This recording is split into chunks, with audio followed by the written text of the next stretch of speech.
Did not expect to see this one today. Fox News' Jen Griffin, who, to her credit, has always been a fair foreign relations reporter, took to Twitter writing, Dems on House Appropriations Committee ask why Secretary Hegseth needs $137,297 for home repairs and paint for a government residence in light of Doge's effort to save taxpayer money. Letter below.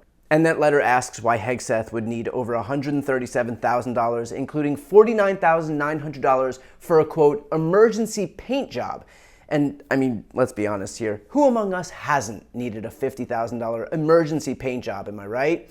Anyway, where were we? Oh, right. Republicans are cutting waste, fraud, and abuse. Got it. In response to Jen Griffin's tweet, Hegseth, clearly irritated, tweeted back, fake news of the day, not surprising from Democrats and Jen Griffin, same thing. Any and all house repairs were going to happen no matter who was moving in, and were all initiated by DOD, but Dems and Jen don't care about facts, they're just Trump haters.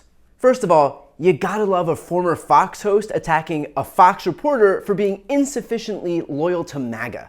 I mean, talk about the moving goalposts here. If even Fox reporters aren't adequately groveling to Trump now, then that really does put on full display the extent to which the Overton window has shifted on the right. And let's think for a moment, too, about how Pete Hegseth himself might react if, say, a Democrat decided he needed $137,000 in taxpayer-funded repairs for a house, including an emergency $50,000 paint job. And look, I'm no defense secretary, but I think on the list of emergencies when overseeing the biggest and most lethal military on the planet, one that has failed 7 audits thus far, in an increasingly dangerous world with a land war in Europe, a land war in the Middle East, and autocracies on the rise across the globe, my definition of emergency probably wouldn't include a fucking paint job. Just, you know, for starters. Notice too how Hegseth discounts this request by calling Jen Griffin a, quote, Trump hater. Isn't it funny how Republicans who get caught in corruption always diffuse responsibility by claiming that anything they get caught doing is just an attack on Trump, just an attack on dear leader? They'll never take responsibility for themselves, but rather just claim that their own accountability is nothing more than an attack on the God King.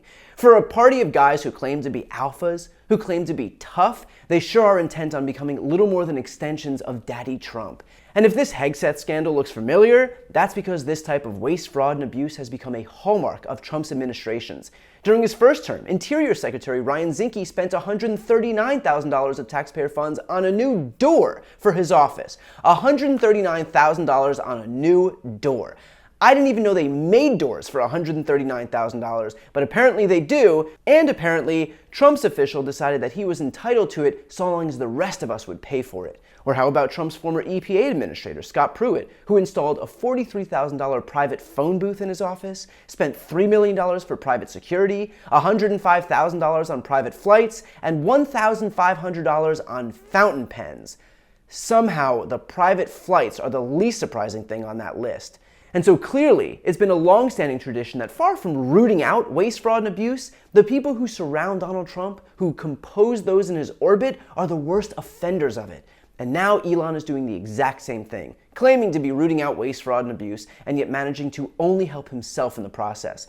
Here's what I mean. Let's take a look at some of the agencies that Elon's targeted with Doge. Let's start with USAID. In 2022, his company Starlink received millions of dollars from USAID for Starlink's operation in Ukraine. Not to mention the incredible amount of taxpayer subsidies that helped Tesla become the major company that it is. And Mr. Musk, he's a billionaire, as we know. He has no reluctance to take taxpayer funds from USAID. None. He took money from USAID. It was a good organization when the money was coming from it to him to help us in Ukraine. But now he's calling it a criminal organization. The USAID Inspector General was investigating how Elon Musk's SpaceX Starlink satellite terminals, which were purchased with agency funds, were used in Ukraine's war with Russia. So Elon was under investigation by the very agency that he immediately moved to dismantle. Think that it's a coincidence that the first agency he went after was an agency investigating him? Me neither. But consider this, USAID costs about half of 1% of the federal budget. It offers essential life-saving programs around the globe like clean water and HIV prevention, but it's not just that. Just as importantly, from a geopolitical perspective, it is a tool for American soft power.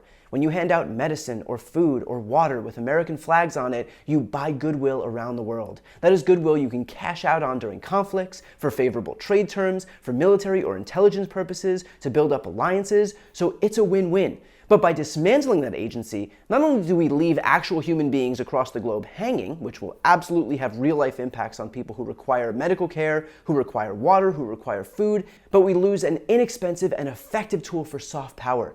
And guess what country is going to fill that void? China. When we move out, China moves in.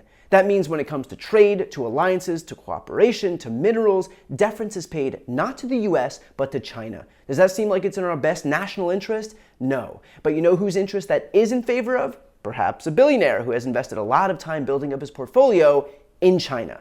In other words, while dismantling USAID hurts America, it's a gift to the country that Elon stands to benefit from helping. And it ends an investigation into his own possible corruption. Lose-lose for America, win-win for Elon. Another example, the Consumer Financial Protection Bureau. Elon tweeted, CFPB RIP. Now, I want to be clear about what the CFPB does. It literally exists to protect consumers from predatory banks and financial institutions. Its budget is about $800 million a year, but it's returned over $21 billion to 205 million consumers so far. The agency quite literally only exists to help consumers. The sole result of this move is that Americans will have no recourse when they get screwed over by a bank. $800 million budget for a $21 billion return. This is nothing more than a handout to predatory banks, who I'm sure will fall over themselves returning the favor in the form of donations to this administration. A true free-for-all for the most anti-consumer, anti-working class, anti-American entities in the country. So look, I am absolutely in favor of rooting out waste, fraud, and abuse. But if this administration is serious about its plan, then it should focus on where the actual waste, fraud, and abuse are coming from. Like, for example, Pete Hegseth's emergency paint job. Or more broadly, Pete Hegseth's department, which has failed the last 7 audits in a row.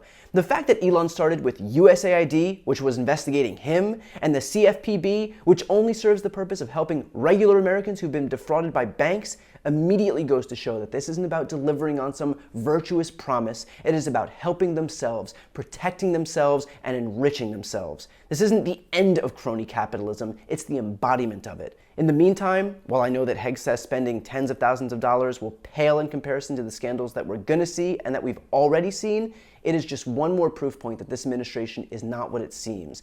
They'll brand themselves as these opponents of corruption, but a closer look reveals that they are trafficking in it more extensively than anybody else. And as far as waste, fraud, and abuse goes, the call is coming from inside the house. Before you go, just a quick note, if you'd like to see more of my content, which is always free of advertising, sponsorships, and paywalls, please make sure to subscribe to this channel using the subscribe button right here on the screen. And if you'd like to support my work even further, you can grab a copy of my instant #1 New York Times selling book, Shameless, available for sale right now. That link is also on the screen. Thanks so much for watching.